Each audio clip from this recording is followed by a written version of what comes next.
Welcome to the Slop Farm. Enjoy the video. You start by confirming power and permissions so pairing doesn't fail. Open Fitpro now and sign in. Make sure Bluetooth and location are on because Android and iOS require them to scan. Once done, wake the watch to its pairing screen and leave it unlocked. The app detects nearby devices only when the watch is awake. You're initiating a live discovery, so keep both screens visible and avoid switching Wi-Fi networks while the scan runs. You now run the pairing sequence inside Fitpro. Tap device, then add or pair to start scanning.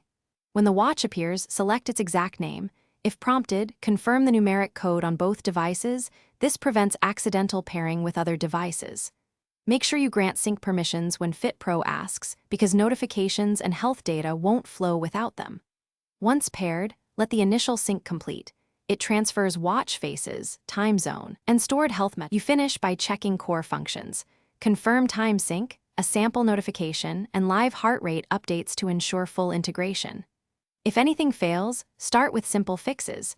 Reboot both devices and try pairing within 1 minute so Bluetooth discovery windows align.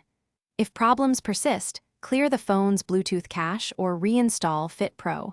This removes stale profiles. As a last measure, reset the watch's network settings.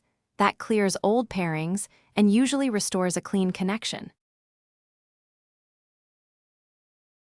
Thanks for watching. Consider subscribing if we helped you today.